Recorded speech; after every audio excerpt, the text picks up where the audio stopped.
Welcome to Take Two, the podcast. Rock 95 Morning Crew, Craig, Brian, MJ, back together again.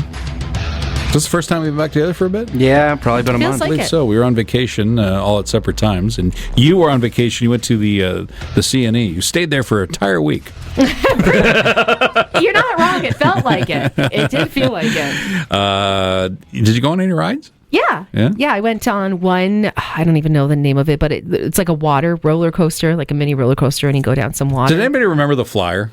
When they had the Flyer? The Flyer was an old roller coaster that they had. They've torn it down since, but I think at the time it felt like a big deal. But is it a CNE thing or a typical fair thing? No, it was a CNE thing, and I think you know, when you look at it now with all the inventions for roller coasters and what Canada's Wonderland's put up, it's kind of on par with like the Ghoster Coaster. But that's all it is. But at the time, it was like, oh my god, yeah, the Flyer. My son really wanted me to go on the Polar Express.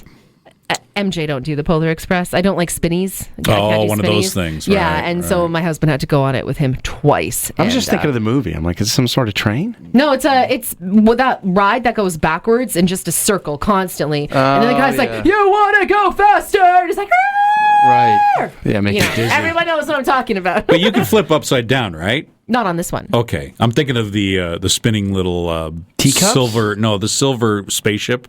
That you see on fairs where you can flip upside down, right? Yeah, and you're like stuck to the wall. Yeah, they went on that. I'm always worried my knees will dislocate in those rides. You're not wrong. Because of the gravity. You're good to think that. So the gravity pushes on your body, right? And I'm thinking, boy, that would suck. I'm in the middle of a ride, both my knees pop out. I'm like, stop the damn ride! What an adult concern. The G-force. What's the G-force on this? Yes, the Carney that? I don't know if he's giving you the right answer. How are my knees going to hold up? The games, because you won something, or was it your husband that won something? My husband won right. something. What did he win? So he won. So he went on to Whack-A-Mole, and he won in his first try, and it was just like a pineapple stuffy with glasses. It was actually a pretty. Sorry, when it comes to Carnival prizes, they're not necessarily always awesome. So this one was actually a pretty decent quality. The majority of them are stuffies. I know, right? you said, what is it? I'm like, let me guess. A stuffed animal. Yeah, so I assume you knew it was a stuffy. We used to get, when I remember going to carnivals when I was a teenager, you can win like a nice, cool rock and roll AC/DC mirror. Oh, yeah. Sweet. But I can't remember the games you played. You probably would have to win like 7 in a row or something like that in order to get something like that. But other than that, it was all stuffed animals. Yeah. So was this an oversized stuffed animal? No, it wasn't oversized. I hate those. Those are obnoxious. Yeah, I still have 2 that my dad won me when I was a kid, and I don't have the heart to get rid of them. At the same time, I'm like, I want these out of my house. You still have them? I still have them. There's the lion, Simba, obviously, and then there's George, the giant monkey. I guess I've never won one, so I don't know if I'd be attached to it. My dad won my mom a California raisin. Nice. Remember the California raisins? I sure do. Boy, do I ever. Heard it through the grapevine, and they were on commercials and everything. Oh, they were great. Yeah, a big giant one. And then you have to carry it around for the rest of the day. You have to put it somewhere when you go on rides. It's a nuisance, it is really. Annoying. But everyone gives you a look when you're walking by. Oh, look what they have. I know. What game? What game is it possible to get that? But the trick is to play it at the end so that you can leave after that. Exactly. Right? So if you have any money left. And if you play games in the beginning, you won't have any money left. Because they were $10 a pop at the CNE. And so when we went with the kids, we spent more than we should have, and we barely played. We got like 5 minutes of play, and we lost like $50 right off the bat because everyone was able to try. That's how it goes. It's frustrating because it's not that, say, my son was bad at the game. It was Whack-A-Mole. He did fine. He got all of them. I'm just like, someone was just a touch quicker, I suppose, or, it was rigged. You don't say. How dare you make such a suggestion? So that's a very frustrating thing. You have to spend about what? Probably $100 to get a stuffy worth 30? Probably. You know what I mean? One guy had the audacity. So my husband wants to win this Kool-Aid stuffy because it looks really cool. The Kool-Aid Man? The Kool-Aid Man. That's cool. Yeah, I don't mind that. And he goes to that water rises game, where you shoot the water and it goes up. So he's waiting there and no one's joining him. And we're waiting maybe like 5 minutes and no one's joining.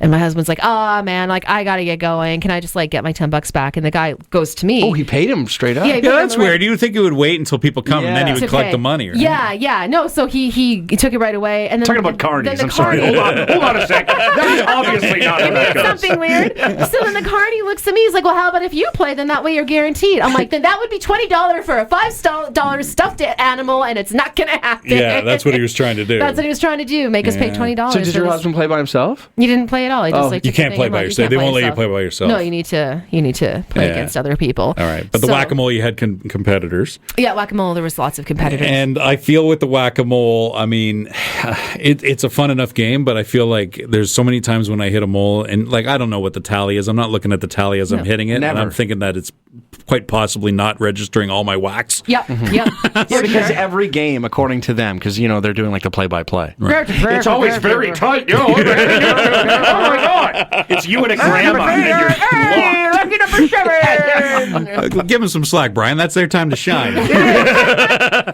they could become a sports broadcaster all of a sudden. Just tied with an 80-year-old grandma. I go, how? So what are the games that are so obviously fixed that you play it, you Ring won't toss. even go. Ring toss Ring is toss. number one. Yeah. Yeah. And what's that? Where you're that's- tossing a ring on top of a bottle. And Oh, there's yeah, a that's huge terrible. sea of bottles, and no one does it. It fascinates me that people play that one. Yeah, I know. Because it's that just ding, ding, ding, ding, ding, ding, Yeah. ding, and then it goes to the bottom, right? Yeah. And then there's also the same one, I would say, with the milk jugs, with the ball that you got to toss into the milk jugs. Although that's probably more likely to happen, but it's still bong, bong, bong, bong. The one where it's like you'd throw backspin Yeah, on it? yeah. I've never done it. There is one that my dad was incredible at, but as the years went on, I think they started like catching on in how they could rig this game, and it was simply the bow and arrow, and you had to hit the bullseye. You had to hit into the star. Like it was a star. Right. It was a star, and you had to hit straight into the middle. You couldn't be touching the black outline. Right. And my dad was incredible at this game. It's how I got most of my giant stuffies. But then I saw this report once. It was like back in like the 90s. It's like how this game's rigged, and the bow and arrow is just like a little crooked. And then my dad's like, "Yeah, it's like it started like getting like a little odder and odder, right? Like just like ever by so much." Now I have no idea if this is true or not. And then my dad started winning less and less. I'm No, like, well, they're he's not all- getting worse. You think They're they're all all rigged. rigged? Yeah, they Yeah? are. You know Yeah. that basketball shot? Yeah. Okay, so you want to know 11 feet, standards 10. Already, your mind is not used to shooting that shot. Okay. The rim, It's smaller. yeah, and not necessarily circular. So, and the ball is overinflated so that it bounces right out. So that's those- a lot of work those- to fix something. Those three elements really throw you off. Really? Totally. Yeah. Yeah. So even if you're like great at basketball, like I can make that. Exactly. It's 11 foot. Yeah, I mean, you never have shot that. So it's already in your head, and you're farther back than a free throw. Fascinating. Yeah, I didn't know that. Yeah. Yeah. I've looked into it. I love the Carney games. And you probably looked into it because you lost. This is rigged. How's it rigged? I think some of them are not rigged. With the beer bottles. That's my favorite one. That's where you got to knock them right off the plate, right? Or there's a bunch of them. There could be 50 of them hanging. And then you Okay. get a baseball and you just throw it as hard as you can. Right. And you got to smash them. Okay. Do you think carnival workers are really annoyed with the fact that every time anybody loses, it's rigged? The guy's like, yeah, obviously. No, they don't care. I love the Carney workers. Yeah, I they are love fun. them. They Oh. are fun. I'll tell you that. They're entertaining and they're fun. Well, I don't like them when they try to get me, and clearly I'm not interested in your game, and they're like, "Come on, sir!" You know, I love the hassle. You like the hassle? I love Oh my the god! hassle. I'm just trying to walk here. Or with my previous friends, I'd go to through a carnival, and I'd be walking by, and the guy's like, "Hey, come on, win one for your girlfriend." And he's clearly with his boyfriend. He's like, "She's not my girlfriend." Did you do a little crown and anchor? No, and I do love Crown and Anchor. That's always like a fun thing. We just ran out of time and money. I was such a stud in front of my son at the CNE last year at Crown and Anchor because I walked up and I said, "Watch how this is done," and I put $5 on like heart or whatever, and I got 3 hearts or whatever, and so I got $15 right away, and I just walked away, and my son's like, "Wow, yeah, you're rich!" And I was like, I'm like, "That's how you do it, son. That's how you do it." And then of course I went back because I thought I could do it again, and I lost $15. Should have quit while you were ahead. Yeah.